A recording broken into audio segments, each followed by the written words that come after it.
Hello friends, welcome to Vel Rajan crime diaries. நம்ம சேனலில் நான் அடிக்கடி சொல்லுவேன், இப்படியெல்லாம் கூடவா இந்த உலகத்தில் நடக்குதுன்னு ஒரு வார்த்தையை சொல்லுவேன். அது எந்த கேஸுக்கு பொருத்தமாக இருக்கா இல்லையோ, இன்னைக்கு நம்ம பார்க்க போகிற கேஸுக்கு 100 விழுக்காடு பொருத்தமாக இருக்கும். பிகாஸ் இந்த கேஸை நான் படித்து பார்க்கும்போது ஃபர்ஸ்ட் ஒரு 2 வெப்சைட்டில் படித்தேன். எனக்கு ரொம்ப ஆச்சரியமாக இருந்துச்சு. என்னப்பா இது உண்மையிலே இப்படிலாம் கூட நடக்குமான்னு எனக்கு ஒரு சந்தேகம் வந்தது. இருந்தாலும் இந்த ட்ரூ கிரைமோட உண்மைத்தன்மையை உறுதிப்படுத்துறதுக்காக நிறைய வெப்சைட்டை ரெஃபர் பண்ணும்போது எனக்கே ஆச்சரியமாக இருந்தது. இந்த கதையை நீங்கள் கேட்கும்போது நடக்கிற ஒவ்வொரு இன்சிடென்ட்டும் சினிமா தனமாக இருக்கலாம், இல்லை இது எப்படி பாசிபிள் அப்படிங்கிற மாதிரி கூட உங்களுக்கு தோணலாம். அதனால் இந்த கதையோட உண்மையில் உங்களுக்கு ஏதாவது ஒரு சந்தேகம் வந்துச்சுன்னா எந்த லிங்க்கெல்லாம் நான் ரெஃபர் பண்ணணும் அந்த லிங்க்கை இந்த வீடியோவோட டிஸ்கிரிப்ஷனில் கொடுத்துருக்கேன், படித்து பாருங்கள். 100% இன்னைக்கு நம்ம பார்க்க போகிற கேஸ் நம்ம இந்தியாவில் இருக்கிற கர்நாடகாவில் இருக்கிற பெங்களூரில் நடந்தது. இந்த கதை எங்கேருந்து ஆரம்பிக்குதுன்னா, செப்டம்பர் மாதம் 2015 பெங்களூரில் இருக்கிற கெம்பகவுடா இன்டர்நேஷனல் ஏர்போர்ட்டுக்கு காலையில் 1:30 மணிக்கு அங்கே இருக்கிற டெர்மினல் மேனேஜருக்கு ஒரு வாட்ஸ்அப் மெசேஜ் வருது. அந்த மெசேஜில் என்ன சொல்கிறாங்கன்னா, இப்போ பெங்களூர்லேருந்து ஃப்ரான்ஸுக்கு ஒரு ஃப்ளைட்டு கிளம்பி போச்சு, ஏர் ஃப்ரான்ஸ் ஃப்ளைட், அதில் நாங்கள் வெடிகுண்டு வச்சுருக்கோங்கிற மாதிரி ஒரு மெசேஜ் வருது. இதை பார்த்தவொடனே அவருக்கு கொஞ்சம் பதட்டமாகுது. உடனே டெர்மினல் மேனேஜர், செக்யூரிட்டி ஆஃபீஸர் எல்லாத்தையும் காண்டாக்ட் பண்ணி அவங்க என்ன பண்ணுறாங்க, அந்த பைலட்டை காண்டாக்ட் பண்ணி உடனே அந்த ஏர்கிராஃப்டை பெங்களூருக்கு திருப்புறாங்க. அப்படி பெங்களூருக்கு திருப்பி வரும்போது அதில் பயணம் பண்ணுற பயணிகள் கிட்ட ஒரு பதட்டம் அதிகமாகுது. என்ன நடக்குதுன்னு அவங்களுக்கு தெரியல. இந்த மாதிரி வெடிகுண்டு மிரட்டல் வந்திருக்குன்னு அவங்க கிட்ட ஓப்பனா சொல்ல முடியாது. ஸோ எப்போ அந்த ஏர்கிராஃப்ட் திரும்ப பெங்களூருக்கு வந்ததோ உடனே ரன்வேல லேண்ட் பண்றாங்க. எல்லா பயணிகளையும் எவாக்குவேட் பண்ணிட்டு உள்ள இருக்கிற லக்கேஜ் எதுவுமே டிஸ்டர்ப் பண்ணாம, நம்மளுக்கு தெரியும் இந்த வெடிகுண்டு சோதனை நிபுணர்கள் எல்லாரும் வந்து அந்த ஃப்ளைட்டை சல்லடை போட்டு தேடுறாங்க. எந்த இடத்திலையும் சந்தேகப்படும்படியான வெடிகுண்டு அவங்களால கண்டுபிடிக்க முடியல. பிளஸ் இவங்களுக்கு வெடிகுண்டு மிரட்டல் விடுத்த அந்த எஸ்எம்எஸ்லையும் சரி, அந்த வாட்ஸ்அப் மெசேஜ்லையும் அவங்க என்ன சொல்லியிருக்காங்கன்னா, அவங்க ஒரு தீவிரவாத அமைப்பை சேர்ந்தவங்கிற மாதிரி ஒரு மெசேஜ் சொல்றாங்க. இன்னும் கொஞ்ச நேரத்தில் வான வேடிக்கை நிகழப்போது, பட்டாசு வெடிக்கிற மாதிரி ஒவ்வொரு ஏர்கிராஃப்டும் வெடிச்சு செதற போதுங்கிற மாதிரி தொடர்ந்து மெசேஜ் வந்துட்டே இருக்கு. ஈவன் ஏர் பிரான்ஸுக்கு மட்டுமல்ல, லுஃப்தான்சா, சவுதி அரேபியா ஏர்லைன்ஸ்னு பெங்களூர்லேருந்து கிளம்புற நிறைய ஏர்லைன்ஸுக்கு தொடர்ந்து வெடிகுண்டு மிரட்டல் வருது. சிறிது நேரம் கழிச்சு பெங்களூர் மட்டுமல்ல, டெல்லி, மும்பை அப்படின்னு டிஃப்ரெண்ட் சிட்டியில் இருக்கிற எல்லா இன்டர்நேஷனல் ஏர்போர்ட்டுக்கும் இந்த மாதிரி தொடர்ந்து வெடிகுண்டு மிரட்டல் மெசேஜ் வந்துட்டு இருக்கு.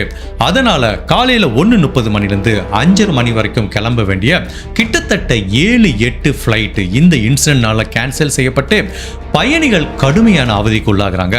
ஜெனரலாக ஏர்லைன்ஸில் எப்படி ரூல்ஸ் இருக்குன்னா, இந்த மாதிரி ஏதாவது ஒரு சூழ்நிலையில் ஃப்ளைட் அவங்களால ரன் பண்ண முடியலன்னா அதில் பயணம் பண்ணுற பயணிகளுக்கு அவங்களுக்கு ஹோட்டல் ரூம் புக் பண்ணி அவங்களுக்கு சாப்பாடு முதலும் அரேஞ்ச் பண்ணி தரணும். ஸோ இந்த மாதிரி பல ஏர்கிராஃப்ட் வந்து ஸ்டாப் ஆகுது. ஏர்லைன்ஸுக்கும் நிறைய லாஸ் ஆகுது. மக்களும் அவங்க பிளான் படி பயணம் பண்ணாமல் தவிச்சு போகிறாங்க. ஒட்டுமொத்தத்தில் இந்த 4-5 மணி நேரத்துக்குள்ளே நடந்த நிகழ்வால் கிட்டத்தட்ட $1 மில்லியன் ஏர்லைன்ஸுக்கு வந்து லாஸ் ஆச்சுங்கிற மாதிரி ஒரு ஸ்டாட்டிஸ்டிக்ஸில் சொல்கிறாங்க. இப்போ இதில் என்ன ட்விஸ்ட்னா, இந்த மிரட்டல் எல்லாமே சும்மா வெட்டு ஏமாத்து வேலைன்னு தெரிய வருது. ஈவன் ஒரு கார்கோ ஃப்ளைட்டில் கூட வெடிகுண்டு இருக்குன்னு அந்த எஸ்எம்எஸ் வந்திருக்கு. பட் அங்கேயும் செக் பண்ணி பார்த்தாங்க, எங்கேயுமே வெடிகுண்டையோ இல்லை எந்த விதமான வெடிப்பொருளையோ அவங்களால ஃப்ளைட்டில் கண்டுபிடிக்க முடியல. இப்போ இவ்வளோ லாஸ் ஆச்சு, இவ்வளோ ஒரு ஏமாத்து வேலை நடந்திருக்கு, சும்மா விட்டுற முடியுமா? இப்போ பெங்களூர், மும்பை, டெல்லி 3 போலீஸும் சேர்ந்து எந்த நம்பர்லேருந்து வாட்ஸ்அப் மெசேஜ் வந்ததோ அந்த நம்பரை ட்ராக் பண்ண போகிறாங்க. 3 டிஃப்ரெண்ட் சிட்டிக்கும் 7 ஏர்லைன்ஸுக்கும் இந்த மாதிரி வெடிகுண்டு மிரட்டல் விட்டது ஒரே ஒரு நம்பர் அப்படின்னு தெரிய வருது. அந்த நம்பரை போலீஸ் ட்ரேஸ் பண்ணி பார்த்துட்டு இருக்கும்போது அது பெங்களூரில் இருக்கிற ஒரு நபருக்கு சொந்தமான நம்பர்னு தெரிய வருது.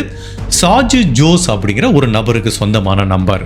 அதில் அவரோட ஹவுஸ் அட்ரஸும் இருக்கு. பிகாஸ் அவர் தன்னோட பேன் கார்டையும் தன்னோட ஆதார் கார்டையும் கொடுத்து தான் இந்த சிம் கார்டை வாங்கியிருக்காரு. ஸோ ஆப்வியஸ்லி பெங்களூர் போலீஸ் அடுத்த 1/2 an hourக்குள்ளே சாஜு ஜோஸ் அப்படிங்கிற அந்த நபரோட வீட்டு கதவை தட்டுறாங்க. காலையில் ஒரு 6 மணிக்கு இந்த மாதிரி திடுதுப்புன்னு இவ்வளோ போலீஸ் தன்னோட வீட்டு கதவை தட்டவட்டும் இந்த சாஜு ஜோஸுங்கிற நபருக்கு ஒன்றுமே புரியல. அவர்கிட்ட கேட்குறாங்க, நீங்கள் நீங்க தானா இந்த மாதிரி எல்லா ஏர்போர்ட்டுக்கும் வெடிகுண்டு மிரட்டல் விடுத்தீங்கன்னு கேட்டதுக்கு அவர் தூக்கத்தில் எஞ்சி வரவருக்கு ஒண்ணுமே புரியல. சார், நான் சாதாரணமா ஐடில வேலை பார்க்குற ஒரு பக்காவான நடுத்தர குடும்பத்தை சேர்ந்தவன். எனக்கு கல்யாணமாகி மனைவி இருக்காங்க, 2 குழந்தைகள் இருக்காங்க. நான் எதுக்கு சார் இந்த வேலையை பண்ண போறேன்? இதனால எனக்கு என்ன சார் பெனிஃபிட் இருக்க போகுது? இதை நான் பண்ணவே இல்லைங்கிறாங்க. பட் அந்த நம்பர் இவர் பேர்ல தான் ரெஜிஸ்ட்ரேஷன் செய்யப்பட்டிருக்கு. இவரோட ஐடென்டிஃபிகேஷன் தான் அந்த நம்பர் வாங்குறதுக்கு பயன்படுத்தப்பட்டிருக்கு. எங்களுக்கு அதெல்லாம் தெரியாது, உங்க பேர்ல தான் நம்பர் இருக்குன்னு சொல்லிட்டு இவரை போலீஸ் ஸ்டேஷனுக்கு விசாரணை கூட்டிட்டு போறாங்க. இப்போ அந்த சார்ஜ் ஜோஸ்ங்கிற நபரோட வீடு ஃபுல்லா சல்லடை போட்டு தேடினா கூட இவர் எந்த நம்பர்ல இருந்து இந்த வெடிகுண்டு மிரட்டல் விட்டாரோ அந்த நம்பரையும் அவங்களால கண்டுபிடிக்க முடியல. அந்த நம்பர் பயன்படுத்தப்பட்ட போனையும் போலீஸால கண்டுபிடிக்க முடியல.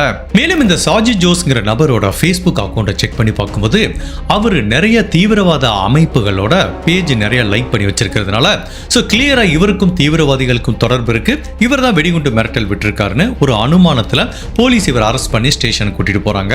பட் இந்த டயத்துல அவங்க மனைவிக்கு இதை பத்தி தகவல் கொடுக்கப்படுது. அவங்க மனைவியோட பேரு தன்யா பாபு.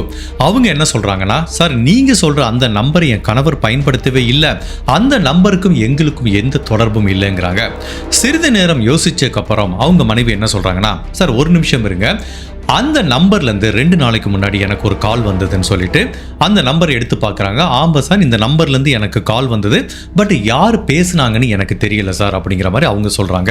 இப்போ இவங்க மனைவி மேலேயும் போலீஸுக்கு சந்தேகம் வருது. அதனால இந்த கான்வர்சேஷன் எல்லாமே போன்ல நடக்குது. அவங்க கணவர் போலீஸ் ஸ்டேஷன்ல இருக்காரு. இப்போ போலீஸ் ஆஃபீஸர் அவங்க மனைவி கிட்ட என்ன சொல்றாங்கன்னா, நீங்களும் ஸ்டேஷனுக்கு கிளம்பி வாங்கங்கிற மாதிரி சொல்றாங்க. பட் இந்த மீன் டைம் போலீஸ் என்ன செக் பண்றாங்கன்னா, சந்தேகப்படும்படியான மிரட்டல் கொடுத்த அந்த நம்பர் எந்த நெட்வொர்க்கோட கனெக்ட் ஆயிருக்கு, எந்த ஃபோன் டவரோட கனெக்ட் ஆயிருக்குன்னு செக் பண்ணி பார்க்கும்போது ரீசெண்டா அந்த நம்பர் இப்போ போலீஸ் சந்தேகப்படுற சார்ஜ் ஜோஸ் அப்படிங்கிற நபரோட வீட்டுக்கு பக்கத்தில் இருக்க டவர்ல இருந்து கனெக்ட் ஆகலன்னு தெரியுது. சரி, ஓகே, அவர் மேபி வைஃபை கனெக்ட் பண்ணி அந்த ஃபோன் நம்பரை கனெக்ட் பண்ணிருக்காருன்னு செக் பண்ணி பார்த்தா அவரோட வைஃபையோட ஐபி அட்ரஸும் மேட்ச் ஆகல. இது போலீஸுக்கு கொஞ்சம் கன்ஃபியூஷனா இருக்கு. இப்போ உண்மையிலேயே இந்த சார்ஜ் ஜோஸ் தான் அதை பண்ணியிருப்பாரா, இல்ல இவர் பேர்ல ஒரு நம்பர் வாங்கிட்டு வேற யாராவது இதை பண்ணியிருக்காங்களாங்கிற மாதிரி ஒரு டவுட் வருது. அதை கிளாரிஃபை பண்றதுக்கு தான் அவங்க மனைவியை வர சொல்றாங்க. இப்போ அவங்க மனைவி என்ன பண்றாங்க, பதட்டமாயிடுறாங்க. அவங்க மனைவியோட பக்கத்து வீட்டுக்காரர் கோகுல்னு ஒரு நபர் இருக்காரு. அவர் அவங்க மனைவிக்கு நல்ல ஃப்ரெண்டு. ஸோ அந்த நபரையும் இவருக்கு ஹெல்ப் கூப்பிட்டுக்கிறாங்க. சில குடும்ப உறவுகளையும் கூப்பிட்டுட்டு அவங்க மனைவி பதட்டமா போலீஸ் ஸ்டேஷனுக்கு வர்றாங்க. இந்த மீன் டைம் எந்த நம்பர்ல இருந்து வெடிகுண்டு மிரட்டல் விடப்பட்டதோ அந்த நம்பரை போலீஸ் தொடர்ந்து ட்ராக் பண்ணிட்டு இருக்கும்போது அந்த நம்பர் திரும்ப ஆக்டிவ் ஆனதை கண்டுபிடிக்கிறாங்க. உடனே போலீஸ் அந்த நம்பரை ட்ரேஸ் பண்ண முயற்சி பண்ணும்போது ஒட்டுமொத்த போலீஸ் டிபார்ட்மெண்ட்டும் ஷாக் ஆயிட்டாங்க. பிகாஸ் அந்த நம்பர் போலீஸ் ஸ்டேஷனை நோக்கி தான் மூவ் ஆயிட்டு இருக்கிறத கண்டுபிடிக்கிறாங்க. என்னடா அது இங்க எதுக்குடா மூவ் ஆயிட்டு இருக்குதுன்னு இன்னும் கொஞ்சம் ட்ரேஸ் பண்ணி பார்த்துட்டு இருந்தா கரெக்டா போலீஸ் ஸ்டேஷன் பக்கத்திலே வந்து அந்த நம்பர் லேண்ட் ஆகுது. இப்போ அந்த லொகேஷன் எங்க லேண்ட் ஆகுதோ அங்கதான் இந்த சார்ஜ் ஜோஸோட மனைவி தன்யா பாபு வந்து நிக்கிறாங்க. அவங்க கார்ல இருந்து இறங்கி வர்றாங்க. கூட அவங்க ஃப்ரெண்டு குடும்ப உறவுகள்லாம் வர்றாங்க. இப்போ உடனே போலீஸ் தன்யா பாபுங்கிற இந்த ஒய்ஃபோ எந்த கார்ல வந்தாங்களோ அந்த காரை போய் செக் பண்ணி பார்க்கும்போது அதுல இருக்கிற டிரைவிங் சீட்டுக்கு பின்னாடி ஒரு போனை கண்டுபிடிக்கிறாங்க. சந்தேகமே இல்ல, அந்த போன்ல இருந்தா நிறைய ஏர்போர்ட்டுக்கு வெடிகுண்டு மிரட்டல் விடப்பட்டிருக்கு. இப்போ அந்த போனை சந்தேகப்படும்படியான எந்த நபர் வாங்கியிருக்காரோ அவங்க மனைவியோட இதிலே கண்டுபிடிச்சிட்டாங்க. பட் போலீஸுக்கு என்ன குழப்பம்னா, இது அவங்க வீட்டுக்கு பக்கத்தில் இருக்க எந்த டவர்லையும் லிங்க் ஆகல, எஸ்பெஷலி அவங்க வீட்டு ஐபியோட லிங்க் ஆகல. இப்போ ஃபார் எக்ஸாம்பிள் நம்ம கிட்ட ஒரு ஃபோன் இருக்குன்னு வச்சுக்கோங்க, நம்ம வீட்டில் இருக்கிற ஒரு வைஃபைல கனெக்ட் பண்ணி வச்சிருந்தோம்னா ஆட்டோமேட்டிக்காக நம்ம வீட்டுக்கு வந்தவனே கனெக்ட் ஆயிரும். ஸோ போலீஸ் அதை உறுதிப்படுத்துறதுக்காக இந்த சார்ஜி ஜோஸ்ங்கிற நபரோட வீட்டுக்கு இந்த ஃபோனை எடுத்துட்டு போறாங்க. பட் அவரோட வீட்டில் இந்த வைஃபை கனெக்ட் ஆகல. பட் இப்போ இந்த கேஸ்ல இன்னொரு ட்விஸ்ட் என்ன நிகழ ஆரம்பிக்குதுன்னா, அவங்க மனைவி என்ன சொன்னாங்க, இந்த நம்பர்ல இருந்து 2 நாளைக்கு முன்னாடி எனக்கு ஒரு கால் வந்தது, பட் அந்த கால் யார் பண்ணாங்கன்னு எனக்கு தெரியலன்னு சொன்னாங்க. பட் இப்போ போலீஸ் நல்லா யோசனை பண்ணி பார்க்க சொல்றாங்க, அந்த காலை யார் பண்ணாங்கன்னு. இவங்களும் யோசிச்சு பார்த்துட்டு சொல்றாங்க, சார் எனக்கு ஞாபகம் வந்துச்சு சார், என்னோட பக்கத்து வீட்டுக்கார் கோகுல்ங்கிறவர் தான் எனக்கு கால் பண்ணாரு, அந்த நம்பர்ல இருந்து கால் பண்ணாரு, இப்போ அவரும் ஏன் கூட தான் வந்திருக்காருன்னு சொல்லவிட்டு இப்போ போலீஸ் சுதாரிச்சிட்டாங்க. இப்போ அந்த கோகுல்ங்கிற நபர் விசாரணை வளையத்துக்குள்ள வராரு. இப்போ அவரை என்ன பண்றாங்க, அவரோட வீட்டுக்கு கூட்டிட்டு போறாங்க. இப்போ அவர் வீட்டில் ஒரு வைஃபை இருக்கும். இந்த போனை அவர் வீட்டுக்குள்ள எடுத்துட்டு போனவனையே ஆட்டோமேட்டிக்கா கோகுல் அப்படிங்கிற நபரோட வைஃபையும் எந்த போன்ல இருந்து வெடிகுண்டு மிரட்டல் விடப்பட்டதோ அந்த போன் ஆட்டோமேட்டிக்கா லிங்க் ஆகவிட்டு இப்போ சந்தேகமே கிடையாது, இந்த போனை கடைசியா கோகுல்ங்கிற கோகுல்ங்கிற நபர் தான் யூஸ் பண்ணியிருக்காரு. ஸோ கோகுல்ங்கிற நபர் யாரு? இவங்களுக்கு ஒரு நல்ல ஃப்ரெண்டு, பக்கத்து வீட்டில் இருக்க ஒரு நபர். பட் அவர் எதுக்காக இவர் பேர்ல ஒரு போனை வாங்கி இந்த மாதிரி ஏர்லைன்ஸுக்கு வெடிகுண்டு மிரட்டல் விடணும் அப்படிங்கிற மாதிரி பலவிதமான கொஸ்டின் வர ஆரம்பிக்குது. ஆப்வியஸ்லி அவர்கிட்ட கொஞ்சம் டீப்பா விசாரணை பண்ணும்போது தமிழ்ல ஒரு பழமொழி சொல்லுவாங்க, கிணறு வெட்ட பூதம் கிளம்புன மாதிரி. அதுக்கு என்ன அர்த்தம்னா, சும்மா சாதாரணமாக நம்ம கிணறு வெட்ட போகிறோம், பட் யாருமே எதிர்பார்க்காம உள்ளேருந்து பலவிதமான பூதம் வருது, பலவிதமான இன்சிடென்ட் நிகழ ஆரம்பிக்குதுன்னு அர்த்தம். ஸோ இந்த கேஸை பொறுத்த வரைக்கும் இது என்னமோ ஒரு வெடிகுண்டு மிரட்டல் விட்டாங்க, இது ஒரு நபர் தவறாக பண்ணிட்டு இருக்காரு, இவரை ஃப்ரேம் பண்ணுறதுக்கு பண்ணிட்டு இருக்காருன்னு அவரை விசாரணை பண்ண போனா போலீஸே எதிர்பார்க்காத மாதிரி பலவிதமான கொலை வழக்குகளும் வெளியில் வர ஆரம்பிக்குது. ஸோ இவங்க பக்கத்து வீட்டில் இருக்கிற கோகுல் அப்படிங்கிற அந்த நபர் யாரு, அவர் எதுக்காக தன்னோட பக்கத்து வீட்டுக்காரர் சாஜி ஜோஸ் அப்படிங்கிற நபரோட பேரில் ஒரு நம்பர் வாங்கி அவரை எதுக்காக ஃப்ரேம் பண்ண முயற்சி பண்ணார் அப்படிங்கிற பலவித குழப்பங்களும் திருப்பங்களும் நிறைஞ்ச இப்படியெல்லாம் கூடவா ஒரு நாட்டில் நடக்கும், இப்படியெல்லாம் கூடவா ஒரு மனிதனால திங்க் பண்ண முடியும்னு இந்த வழக்கு நம்மளை ரொம்பவே ஆச்சரியப்படுத்த போது கோகுல் எதுக்காக இது எல்லாத்தையும் பண்ணாருங்கிறத நம்ம தெரிஞ்சுக்கிறதுக்கு முன்னாடி உங்க டைம் 2 செகண்ட்ஸ் எனக்காக ஸ்பெண்ட் பண்ணி என்னோட வீடியோஸ் உங்களுக்கு பிடிச்சிருந்துச்சுன்னா லைக் பண்ணிட்டு கமெண்ட் பண்ணுங்க. இன்கேஸ் என்னோட சேனலை இது வரைக்கும் நீங்க சப்ஸ்கிரைப் பண்ணாம பார்த்தீங்கன்னா மறக்காம சப்ஸ்கிரைப் பண்ணி என்ன சப்போர்ட் பண்ணுங்க. இந்த கதையில என்ன நிகழ்ந்ததுங்கிறத நம்ம தெரிஞ்சுக்கிறதுக்கு பல வருடங்கள் நம்ம பின்னோக்கி பயணம் செய்யணும். இந்த கேஸ்ல இன்வால்வ் ஆன முதன்மை குற்றவாளி கோகுல் அப்படிங்கிற இந்த நபருக்கு இந்த இன்சிடென்ட் நடந்தப்போ 34 வயசு ஆகுது. அவர் ஒரு ஐடி கம்பெனியில சீனியர் சாஃப்ட்வேர் இன்ஜினியரா ஒர்க் பண்ணிட்டு இருக்காரு. இந்த கோகுல்ங்கிற நபரோட சொந்த ஊர் கேரளால தான் ஸ்கூல் காலேஜ் எல்லாமே படிச்சிருக்காரு. அப்படி இவர் ஸ்கூல் படிக்கும்போது இவர் பக்கத்து வீட்டுக்கார அந்த சாஜி ஜோஸ் அப்படிங்கிற அவரோட மனைவி தன்யா பாபு, அவங்களும் கேரளாவை சேர்ந்தவங்க. ஸோ இந்த கோகுல் தன்யா பாபு 2 பேருமே ஒரே ஸ்கூல்ல படிச்சிருக்காங்க. அதுக்கப்புறம் 2 பேருமே ஒரே காலேஜில் படிக்க ஆரம்பிக்கிறாங்க. அப்படி காலேஜ் படிக்கும்போது 2 பேத்துக்குள்ளேயும் காதல் வர ஆரம்பிக்குது. ரொம்ப தீவிரமா காதலிக்கிறாங்க. பட் 2 குடும்பங்களும் இந்த காதலுக்கு எதிர்ப்பு தெரிவிக்கிறதுனால இந்த 2 குடும்பமும் இந்த காதலுக்கு கடுமையான எதிர்ப்பு தெரிவிக்கிறாங்க. அதுலயும் தன்யா பாபுங்கிற இந்த குடும்பத்தோட அம்மா அப்பா எங்க பொண்ணு இந்த கோகுல்ங்கிற நபருக்கு திருமணம் பண்ணி கொடுக்க மாட்டோங்கிற மாதிரி சொல்றாங்க.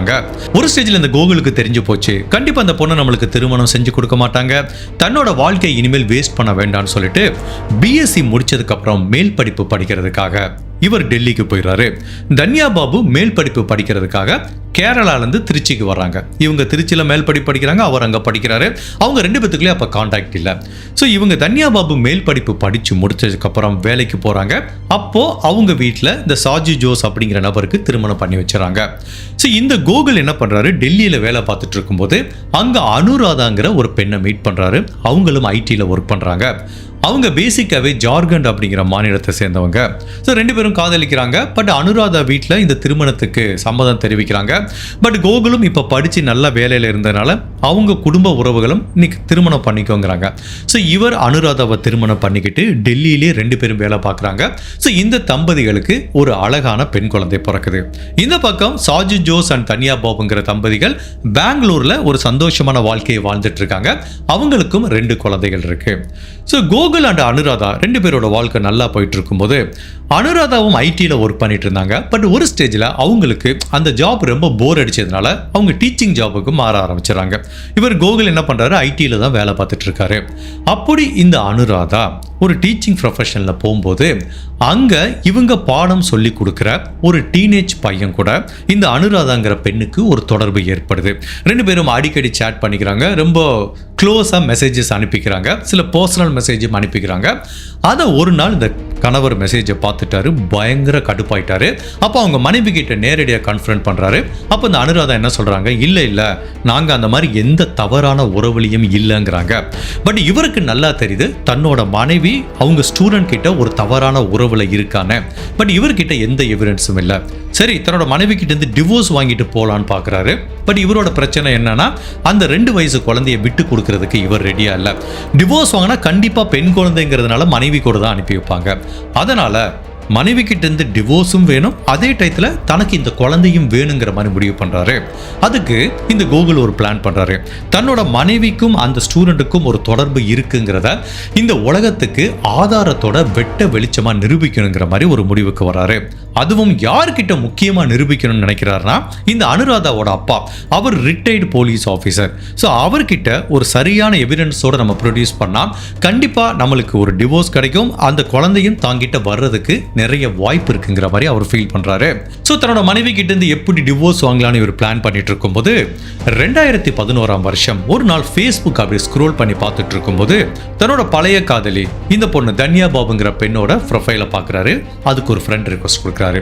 அவங்களும் அந்த ஃப்ரெண்ட் ரிக்வஸ்ட்டை அக்செப்ட் பண்ணிக்கிறாங்க. ரெண்டு பேரும் திரும்ப பேச ஆரம்பிக்கிறாங்க நண்பர்கள் அப்படிங்கிற முறையில். தன்யா பாபுக்கு இவர் மேலே எந்த விதமான ஃபீலிங்கும் கிடையாது.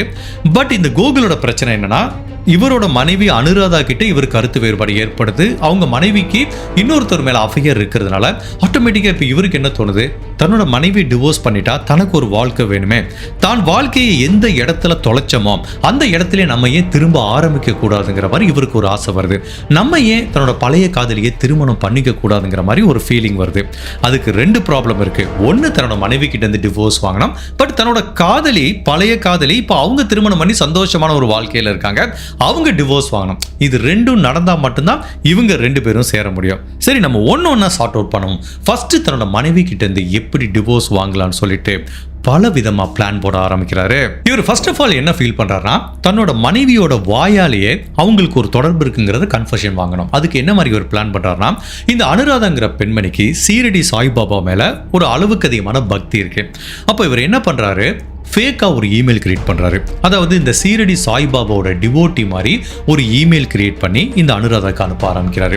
அவங்க என்ன ஃபீல் பண்றாங்க, இதுக்கு பின்னாடி தன்னோட கணவர் தான் இருக்காருன்னு தெரியாம, ஓகே நம்மளுக்கு ஏதோ சீரடி சாய்பாபாவோட ஒரு ட்ரஸ்ட்ல இருந்து எதுக்கோ ஒரு மெசேஜ் வந்திருக்கு, ஏதோ ஒரு பெண்மணி அனுப்புறாங்கன்னு சொல்லிட்டு ஒரு பெண்மணி பேரை போட்டு அனுப்புறாரு. இவங்களும் அதுக்கு ரிப்ளை பண்ண ஆரம்பிக்கிறாங்க. ஜென்ரலா இந்த மாதிரி அன்னோன் பர்சனோட இமெயில் கான்டாக்ட் இருக்கும்போது நம்மளுக்கு உடனடியாக ட்ரஸ்ட் வராது. அது பல மாதங்கள் ஆகும், ஏன் பல வருடங்கள் கூட ஆகும். ஸோ இவர் கோகுல் பொறுமையாக வெயிட் பண்ணிட்டு இருக்காரு.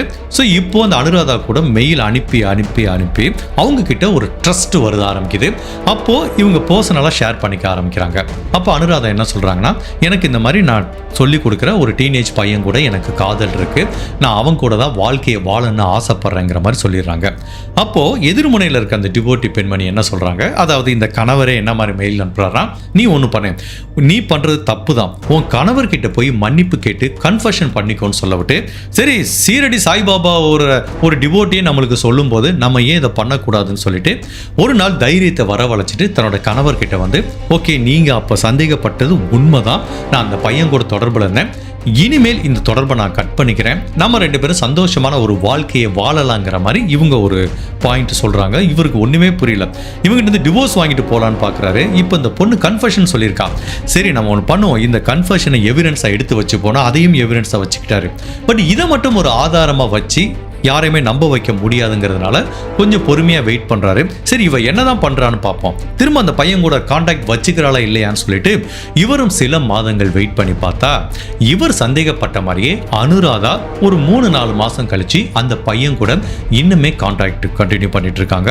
அப்போ இவருக்கு புரிஞ்சு போச்சு, நம்ம இன்னுமே ஒரு ஸ்ட்ராங்கான எவிடன்ஸ், அதாவது தன்னோட மனைவியும் அந்த காதலனும் இருக்கிற அந்தரங்க புகைப்படம் நம்மளுக்கு கிடைச்சிச்சுன்னா இந்த கேஸ் க்ளோஸ்ட் அப்படிங்கிற மாதிரி இன்னொரு பிளான் பண்றாரு. இவங்க மனைவிக்கு எப்படின்னா ஜாதகத்துல ரொம்ப நம்பிக்கை இருக்கு. அதனால ஆஷாங்கிற பேர்ல ஒரு பெண்மணி பேர்ல ஒரு ஆஸ்ட்ராலஜிஸ்ட் மாதிரி ஒரு இமெயில் கிரியேட் பண்றாரு. அந்த இமெயில் வந்து ஜாதகம் தொடர்பா அவங்க மனைவிக்கு நிறைய மெயில் அனுப்பிட்டே இருக்காரு. அவங்களும் ஒரு ஸ்டேஜில் நம்ப ஆரம்பிச்சிடறாங்க. அப்போ கிட்டத்தட்ட ஒரு வருஷத்துக்கு அப்புறம் அந்த ஆஷாங்கிற பெண்மணிக்கிட்ட இவங்க சொல்றாங்க, நான் அந்த மாதிரி ஒருத்தனை காதலிக்கிறேன், அவங்க கூட தான் வாழ்க்கை ஃபுல்லா இருக்கணும்னு ஆசைப்படுறேங்கிற மாதிரி சொல்றாங்க. அப்போ ஆஷாங்கிற அந்த பெண்மணி, அதாவது அந்த இமெயிலுக்கு பின்னாடி இருக்கிற அந்த கணவர் கோகுல் இப்போ என்ன சொல்றாருன்னா, சரி நீ ஒன்று பண்ணு, நான் வந்து சில ஸ்பெஷல் பூஜையெல்லாம் பண்ணேன்னா நீ உன் கணவனை டிவோர்ஸ் பண்ணவும் வேண்டியதில்லை, பட் உன் கணவனுக்கு தெரியாம நீ வாழ்க்கை ஃபுல்லாக உன் காதலர் கூட சந்தோஷமா இருக்கலாம், அதுக்கு சில பரிகார பூஜைகள் பண்ணணும், அது உனக்கு ஓகேவான்னு கேட்குறாங்க. அவங்களும் எனக்கு இதை விட பெஸ்ட் ஆப்ஷன் இருக்கு, அது பண்ணுங்கிறாங்க. பட் அதுக்கு என்ன தேவைப்படும்னா, நீயும் உன்னோட காதலரும் இருக்கிற அந்தரங்க புகைப்படம் எனக்கு வேணுங்கிறாங்க. ஸோ இவங்களும் அந்த ஆஷாங்கிற பெண்மணி சொன்னதை நம்பி தன்னோட காதலர் கூட ஒரு ரூம் போட்டு அவர் கூட இருக்கிற அந்தரங்க புகைப்படத்தை எடுத்து இந்த ஆஷாங்கிற பெண்ணுக்கு அனுப்புறாங்க. பட் அந்த ஆஷாங்கிற பெண்மணி யாரு, இவங்க கணவர் தான். இப்போ அவருக்கு ஒரு ஸ்ட்ராங்கான ஆதாரம் கிடைச்சிருது. இவர் இதை வச்சு டைரக்டா தன்னோட மனைவியை கன்ஃபரண்ட் பண்ணாம நேரா அந்த மனைவியோட அப்பா கிட்ட சொல்லி இவங்களோட இமேஜை எல்லா பக்கமும் டேமேஜ் பண்ண ஆரம்பிக்கிறாரு. பட் இப்போ வரைக்கும் அந்த அனுராதாக்கு தெரியாது ஆஷாங்கிற பேர்ல மெயில் அனுப்பிட்டு இருக்குது தன்னோட கணவர்னு. ஸோ இவரோட மாஸ்டர் பிளான் என்னன்னா, ஒரு ஸ்டேஜில் அவர் என்ன ஃபீல் பண்றாருன்னா, தன்னோட மனைவியை கொலை பண்றதா தனக்கு சரியான ஆப்ஷன். பிகாஸ் எப்பவுமே போய் டிவோர்ஸ் நின்னா அந்த குழந்தை கஸ்டடி வேணும்னு மனைவி கேட்பா. நம்ம எவ்வளவு முயற்சி பண்ணியும் அது நம்மளுக்கு கிடைக்க போறது இல்லைன்னு சொல்லிட்டு இப்போ அந்த ஆஷாங்கிற அஸ்ட்ராலஜிஸ்ட் பெண்மணி இன்னொரு தடவை அனுராதாக்கு ஃபோன் பண்றாங்க. ஓகே, இப்போ நீ அந்தரங்க புகைப்படம் அனுப்பிட்ட, இன்னைக்கு நைட்டு நம்ம ஒரு பூஜை பண்ண போறோம். அப்போ அந்த பூஜைக்கு நீ என்ன பண்ணோம்னா நல்ல ட்ரிங்க் சாப்பிட்டு வாங்குற மாதிரி அவரு சொல்லிடுறாங்க. அந்த ஆஷாங்கிற பெண்மணி சொன்னதை நம்பி இந்த அனுராதா அளவுக்கு அதிகமா ட்ரிங்க் சாப்பிட்டு சுயநினைவு இல்லாம வீட்டில் இருக்காங்க. அப்போ பக்கத்து ரூம்ல இருக்க இந்த கோகுல்ங்கிற கணவர் லிவிங் ரூமுக்கு வர்றாரு. தன்னோட மனைவி குடிச்சிட்டு சுயநினைவு இல்லாம இருக்கும்போது அப்போ அவங்க பூஜை ரூம்ல இருக்கிற ஒரு சாமி சிலையை எடுத்து இந்த அனுராதாவோட தலையிலே அடிச்சு அவங்கள கொலை பண்றாரு. அன்னைக்கு இரவு ஃபுல்லா வெயிட் பண்ணிட்டு மறுநாள் காலையில போலீஸுக்கு ஃபோன் பண்ணி என்னோட மனைவி இந்த மாதிரி கண்ணு மணி தெரியாம குடிச்சு ஏதோ விழுந்து தலையில அடிபட்டுருச்சுங்கிற மாதிரி சொல்றாரு. இப்போ போலீஸும் வர்றாங்க, இவங்களை செக் பண்றாங்க. இவங்க குடிபோதையில இருந்திருக்காங்க, விழுந்திருக்காங்கன்னு தெரியுது. பட் ஒருத்தவங்க குடிபோதையில விழுந்து தலையில அடிபடுறதுக்கும் அவங்களை யாரையாவது தாக்குனதுக்கும் நிறைய வித்தியாசம் இருக்கு. அப்போ போலீஸுக்கு இந்த கணவர் மேல ஒரு சந்தேகம் வருது. அப்படி இவரை சந்தேகப்படும் போது அங்கதான் கொலை செய்யப்பட்ட அனுராதாவோட அப்பா தன்னோட மருமகனுக்கு சப்போர்ட் பண்றாரு. சார் இல்ல சார், என் மருமகன் அந்த மாதிரி பண்ணிருக்கிறதுக்கு வாய்ப்பு இல்லை, என் பொண்ணுக்கு தான் இன்னொருத்தங்க கூட தொடர்பு இருந்துச்சு, ஸோ அவங்க கூட தொடர்பு வச்சுட்டா அப்படி குடிச்சு நாசமா போயிட்டா, அதனால என்னோட மருமகன் இதை பண்ணிருக்க வாய்ப்பே இல்லைன்னு ஒரு ரிட்டையர் ஆன போலீஸ் ஆஃபீஸரே சொல்லும் போது இதை போலீஸும் சீரியஸா எடுத்துக்கல. ஸோ இப்போ தன்னோட மனைவி இறந்து போயிட்டா, இவர் கொலை பண்ணிட்டாரு, போலீஸ்ல இருந்து தப்பிச்சாச்சு. ஒரு பார்ட் முடிஞ்சது, 50% சக்சஸ், பாதி கிணறு தாண்டியாச்சு. இப்போ அடுத்த டார்கெட் என்ன? தன்னோட முன்னாள் காதலியை அடையணும். அதுக்கு யார் இடைஞ்சலா இருக்கா? அந்த காதலியோட கணவர் இடைஞ்சலா இருக்காரு. அதுக்கு நம்ம டெல்லியில் உட்காந்துட்டு ஒன்றும் பண்ண முடியாதுன்னு சொல்லிட்டு இப்போ உடனே பெங்களூருக்கு போறாரு. பெங்களூருக்கு டிரான்ஸ்ஃபர் ஆகி போறாரு. அப்போ தன்னோட காதலியை காண்டாக்ட் பண்ணி இந்த மாதிரி மனைவி இறந்து போயிட்டான்னு சொல்லி சோக கதையெல்லாம் சொல்லி அவங்க கிட்ட ஒரு சிம்பத்தி கிரியேட் பண்ணும்போது அவங்க ஒரு ஃப்ரெண்டா ஹெல்ப் பண்றதுக்கு ரெடியா இருக்காங்க. சரி ஓகே, நீ ஒன்றும் கவலைப்படாத, என்னோட வீட்டுக்கு பக்கத்திலே இன்னொரு வீடு இருக்கு, வாடகைக்கு இருக்கு, நீ வேணா அங்க வந்து ஸ்டே பண்ணிக்கோன்னு சொல்ல விட்டு இதை விட ஒரு பெஸ்ட் ஆப்பர்ச்சுனிட்டி கிடைக்காதுன்னு சொல்லிட்டு இப்போ இவன் டெல்லியில இருந்து இந்த கூகுள்ங்கிற நபர் பக்கத்து வீட்டுக்கு வந்துட்டான். ஸோ இதுக்கப்புறம் இந்த கணவனையும் மனைவியும் பிரிச்சாதான் தன்னோட காதலியை தான் அடைய முடியும். அதுக்கு என்ன மாதிரி பண்ணலாம்னு சொல்லிட்டு ஒரு பிளான் பண்ண ஆரம்பிக்கிறான். இந்த கணவன் மனைவிகளை அடிக்கடி சண்டை வரும். கணவன் மனைவினால சண்டை வரதானே செய்யும். பட் இந்த சண்டை வந்து அவ்வளோ பெருசா இல்லை. பட் இடையில புகுந்து இந்த சண்டை எப்படி பெருசா இருக்கிறது அப்படிங்கிற மாதிரி பார்க்கும்போது இந்த சஞ்சு ஜோஸ் அண்ட் தனியா பாபு ரெண்டு பேருமே கிறிஸ்டின், அடிக்கடி சர்ச்சுக்கு போயிட்டு வராங்க. அந்த சர்ச்சில் ஒரு பிஷப் இருக்காரு. இப்போ நம்ம யாரையாவது அவர்கிட்ட போய் சில டைம் கன்ஃபர்ஷன் கூட பண்ணிப்போம். இப்போ இந்த கோகுல் என்ன பண்றான், அந்த சர்ச்சில் இருக்க பிஷப் லெட்டர் எழுதுற மாதிரி இந்த கணவர் சாஜி ஜோஸுக்கு ஒரு லெட்டர் எழுதுறான். அவர் என்ன சொல்றார், இந்த மாதிரி உன் மனைவி வந்தாப்பா, உங்ககிட்ட ஏதோ நிறைய கருத்து வேறுபாடு இருக்குங்கிறா, உங்ககிட்ட இருந்து டிவோர்ஸ் வாங்குங்கிற மாதிரி அவ ஆசைப்படுறாங்கிற மாதிரி சாஜி ஜோஸுக்கு ஒரு லெட்டர் எழுதுறான். அதுக்கப்புறம் அதே பிஷப் தன்யா பாபுக்கு எழுதுற மாதிரி ஒரு லெட்டர் எழுதி, உன் கணவர் இந்த மாதிரி வந்து என்கிட்ட பேசினாரு, உங்ககிட்ட ஏதோ நிறைய பிரச்சனை இருக்காம டிவோர்ஸ் வேணும்னு கேட்கிறாருங்கிற மாதிரி கணவன் மனைவிக்கு மாத்தி மாத்தி இந்த பிஷப் எழுதுற மாதிரி பொய்யா லெட்டர் எழுதுனா கூட அப்புறம் கணவன் மனைவி உட்காந்து பேசி இது ஒன்றும் டிவோர்ஸ் பண்ற அளவுக்கு பிரச்சனை இல்லை அப்படின்னு சொல்லிட்டு அங்கேயே அவங்க சமாதானம் ஆயிக்கிறாங்க. இது இந்த கோகுலுக்கு பேரிடி ஆயிருது.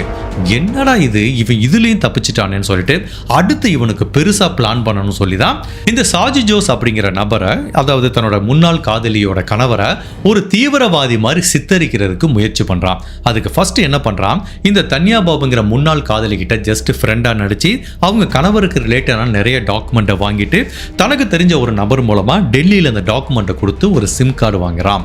அதுக்கப்புறம் இந்த சாஜி ஜோஸ்ங்கிற நபர் பேரிலேயே ஒரு ஃபேஸ்புக் அக்கௌண்ட் கிரியேட் பண்ணி நிறைய தீவிரவாதிகள் பேஜை போய் லைக் பண்ணி வைக்கிறான். அதுக்கப்புறம் தான் ஒரு நாள் செப்டம்பர் மாதம் 5ஆம் தேதி இந்த மாதிரி பெங்களூர் ஏர்போர்ட் அத்தாரிட்டிஸ், அதுக்கப்புறம் மும்பை, டெல்லி எல்லாத்திட்டையும் அந்த நம்பர்லேருந்து இந்த மாதிரி வெடிகுண்டு மிரட்டல் விடுறான். ஸோ இவனோட எக்ஸ்பெக்டேஷன் என்னன்னா, போலீஸ் வந்து இந்த சாஜி ஜோஸ் அப்படிங்கிற நபரை பிடிக்கும், அதுக்கப்புறம் அவன் தீவிரவாதிங்கிற மாதிரி முத்திரை குத்தப்பட்டு ஜெயிலுக்கு போயிடுவான். அப்போ அவங்க மனைவி சோகத்தில் இருக்கும்போது தான் ஆறுதல் சொல்ற மாதிரி சொல்லி உள்ள போய் அவங்க வாழ்க்கையில நுழைஞ்சிடலாங்கிற மாதிரி தான் இவனோட பிளான். பட் ஃபார்ச்சுனேட்டா என்ன நடந்திருக்கு அப்படின்னா, இந்த செல்போன் செல்போன் சிக்னலை வச்சு இது சாஜித் ஜோஸ் பண்ணலைங்கிறத ஃபர்ஸ்ட் போலீஸ் கண்டுபிடிக்கிறாங்க. ரெண்டாவது, இந்த கோகுல்ங்கிற நபர் அந்த போன்ல இருந்து ஆக்சிடென்டா இந்த முன்னாள் காதலிக்கு ஒரு கால் பண்ணிட்டான். அதுதான் அவன் பண்ண முதல் தவறு. ரெண்டாவது, தன்னோட வீட்டில் இருக்க வைஃபைலேயே அந்த போனை கனெக்ட் பண்ணி வச்சிருக்கான். ஸோ அதனால ஈஸியா போலீஸ் இந்த 2 எவிடன்ஸையும் வச்சு அவன் தான் பண்ணியிருக்கான்னு தெரியுது. பட் இந்த கேஸ்ல என்ன ட்விஸ்ட்னா, இவன் தான் சாஜித் ஜோஸுங்கிற பேர்ல ஒரு ஃபோன் நம்பர் வாங்கி மிரட்டல் கொடுத்தான்னு தெரியுது. பட் இந்த வழக்கில் மட்டுமல்ல, இந்த வழக்கை போலீஸ் ஆஃபீஸர் மேலும் மேலும் தோண்டும் போதுதான் தெரியுது, இவன் 2 வாரத்துக்கு முன்னாடி தன்னோட மனைவியையும் இவன் கொலை பண்ணியிருக்கான் அப்படிங்கிற அந்த வழக்கும் வெளிச்சத்துக்கு வர ஆரம்பிக்குது. இப்போ அந்த கேஸை திரும்ப ஓப்பன் பண்ணி செக் பண்ணி பார்க்கும்போது, அந்த கொலையும் நான் தான் பண்ணேன், என் மனைவிக்கு இந்த மாதிரி நான் தான் ஒரு ஆஷாங்கிற பெண்மணி பேரில் மெயில் அனுப்பிச்சு அவங்கள கரெக்ட் பண்ணி குடிக்க வச்சு நான் தான் ஒரு விநாயகர் சிலையை வச்சு அவங்க தலையில் அடித்து கொலை பண்ணேன் அப்படிங்கிறத கன்ஃபெஷன் பண்ணிக்கிறான். இன்கேஸ் இந்த வெடிகுண்டு கேஸில் இவன் மாட்டாமல் இருந்திருந்தால் கடைசி வரைக்கும் அவன் மனைவியை கொலை பண்ண கேஸு அது ஒரு கொலை வழக்காகவே போலீஸ் கருதி இருக்க மாட்டாங்க. அதுல இவன் சிக்கி இருக்கிறதுக்கு வாய்ப்பே கிடையாது. ஃபைனலா இப்ப இந்த கோகுல்ங்கிற நபர் மேல பல வழக்குகள் பதிவு செய்யப்படுது. இந்த மாதிரி ஒருத்தரோட பேரை தவறா பயன்படுத்தி போன் நம்பர் வாங்குறது, வெடிகுண்டு மிரட்டல் விட்டது, அந்த நபரை ஃப்ரேம் பண்ண வச்சதுன்னு பல வழக்குகள் பதிவு செஞ்சதோட மட்டுமல்லாம தன்னோட மனைவியை கொலை பண்ண வழக்குலையும் அந்த ஒரு எக்ஸ்ட்ரா வழக்கு வருது. இந்த வழக்கோட விசாரணை நடந்துட்டு இருக்கு. இது அப்ராக்சிமேட்டா பார்த்தீங்கன்னா மற்ற வெடிகுண்டு மிரட்டல் ஃப்ரேம் பண்ணது இந்த வழக்கில் ஒரு 6 வருஷம் 7 வருஷம் தண்டனை கிடைச்சா கூட இந்த கொலை வழக்கில் கண்டிப்பாக ஆயுள் தண்டனை தான், அதில் எந்த டவுட்டும் கிடையாது. ஸோ இந்த தண்டனை எல்லாத்தையும் சம்மப் பண்ணி பார்த்தா இந்த கோகுல் இனிமேல் வாழ்க்கை ஃபுல்லாக ஜெயிலில் தான் இருக்கிற மாதிரி ஒரு சூழ்நிலை ஏற்படுது. பட் இதில் சோகமான விஷயம் என்ன அப்படின்னா, இந்த கோகுல்ங்கிற ஒரு நபரோட சுயநலத்தாலையும் ஈவன் தோ அவங்க மனைவி தவறு பண்ணியிருந்தா கூட இவன் என்ன பண்ணியிருக்கான், ஃபர்ஸ்ட் ஆஃப் ஆல் அவங்க மனைவியை கொலை பண்ணியிருக்கான், மனைவி இறந்து போயிட்டாங்க. சரி, அதோட நிப்பாட்டிட்டு தன்னோட குழந்தையாவது பார்த்துட்டு சந்தோஷமா இருக்கானா, தன்னோட முன்னாள் காதலியோட கணவரை ஃப்ரேம் பண்ண மாட்டி இப்போ ஜெயிலுக்கு போயிட்டான். அதனால அந்த கொலை வழக்கம் வந்ததுனால இப்போ இதில் சோகமான விஷயம், இந்த கோகுல் அண்ட் அனுராதா தம்பதிகளோட 2 வயசு குழந்தை தான் அனாதையாக விடப்படுது. பட் இதில் ரொம்ப நெகிழ்ச்சியான விஷயம் என்ன அப்படின்னா, இப்போ அந்த குழந்தையை யார் வளர்க்குறதுன்னு ஒரு சுச்சுவேஷன் வரும்போது இந்த முன்னாள் காதலி தன்யா பாபு அவங்களே வாலண்டியராக போய் போலீஸ்கிட்ட என்ன சொல்கிறாங்க, இவன் பண்ண தப்புக்கு நம்ம என்ன பண்ண முடியும், அந்த குழந்தை கொடுங்க, நான் ஏன் குழந்தை மாதிரி வளர்க்குறேன்னு சொன்னா கூட சட்டத்தில் அதுக்கு இடம் இல்லைங்கிறதுனால அனுராதாவோட அம்மா அப்பா கிட்ட தான் அந்த 2 வயசு குழந்தைய ஒப்படைச்சிருக்காங்க. இந்த கேஸை பத்தி நான் என்ன ஃபீல் பண்ணிட்டு இருக்கேன்னா, நல்லா போயிட்டு இருக்க குடும்பத்தை எப்படி நாசமாக்குறது அப்படிங்கிறத இந்த கோகுல் தான் பெஸ்ட் எக்ஸாம்பிள் சொல்லலாம். ஓகே, அவன் மனைவி தவறு பண்ணாங்க, அதுதான் ட்ரிகர் பாயிண்ட், நான் இல்லைன்னு சொல்ல. என்னை பொறுத்த வரைக்கும் அந்த மனைவி தவறு பண்ணாமல் இருந்தால் கூட இவனுக்கு அந்த முன்னாடி காதலி கான்டாக்ட் கிடைச்சா கூட இவனுக்கு என்னமோ அவங்க மேலே ஒரு ஈர்ப்பு இருந்ததுனால தன்னோட மனைவி உண்மையிலேயே யார் கூடயும் தவறான கான்டாக்ட்ல இல்லாமல் இருந்தால் கூட இவன் கண்டிப்பாக அந்த முன்னாள் காதலியை நோக்கி தான் போயிருப்பான்னு எனக்கு தோணுது. பட் அட் த எண்ட் இந்த அனுராதாங்கிற பெண்மணி பண்ணதும் தப்பு தான். பட் அதே டயத்தில் இவன் என்ன பண்ணியிருக்கலாம், மேபி ப்ராப்பராக டிவோர்ஸ் வாங்கியிருக்கலாம். பட் இவன் பண்ண கிரிமினல் வேலை பாருங்க, இவன் குடும்பத்தையும் நாசம் பண்ணதோட மட்டும் இல்லாமல் அவங்க ஒரு சந்தோஷமான ஒரு வாழ்க்கையை வாழ்ந்துட்டு இருக்காங்க. கடைசி வரைக்கும் தன்யா பாபுங்கிற அந்த முன்னாள் காதலிக்கு இவன் மேல 2வது எந்த உணர்வும் கிடையாது, ஒரு ஜஸ்ட் ஃப்ரெண்டுன்னு தான் பழகிட்டு இருந்திருக்காங்க. பட் இவனோட ஃபீலிங் பாருங்க, அந்த கணவரை ஜெயிலில் மாட்டி ஃப்ரேம் பண்ண வச்சு அவங்க வாழ்க்கைக்குள்ள போகணும்னு சொல்லிட்டு என்னால் இமேஜின் பண்ணி பார்க்க முடியல. ஒரு ஐடியில் வேலை பார்க்குற சாஃப்ட்வேர் இன்ஜினியர் இவ்வளவு கிரிமினலாக திங்க் பண்ணுறாங்கிறது உண்மையிலேயே ஆச்சரியமா இருக்கு. இந்த நாலேஜ் அவன் ஐடி ஜாப்ல யூஸ் பண்ணியிருந்தா எங்கேயோ போயிருக்கலாம். But still unbelievable plan. But இந்த கேஸில் கொஞ்சம் ஆச்சரியப்படுத்துகிற விஷயம் என்ன அப்படின்னா, அந்த அனுராதாங்கிற பெண்மணி எப்படி யாரோ ஒரு நம்பர், ஒரு அன்னோன் நம்பர்லேருந்து ஒரு மெசேஜ் வந்தாலும் ஒரு இமெயில் வந்தாலும் எப்படி அதை நம்பி எல்லாத்தையும் சொல்கிறாங்க, தன்னோட அந்தரங்க ஃபோட்டோவை அனுப்புகிறாங்க, அந்த பெண்மணி சொன்னாங்கிறத குடிக்கிறாங்க. உண்மையில் நம்ப முடியல. மேபி அவங்களுக்கு அந்த திருமணம் தாண்டிய உறவு கண்ணை மறைச்சிருச்சான்னு தெரியல. தன்னோட கணவர் கூடயும் இருக்கணும், குழந்தையும் வேணும், அதே டயத்தில் தன்னோட காதலனும் வேணுங்கிற மாதிரி அவங்க நினைச்சதுனால தான் இப்படி யார் வேணாலும் இமெயில் அனுப்பிச்சாலும் நம்பினாங்கன்னு தெரியல.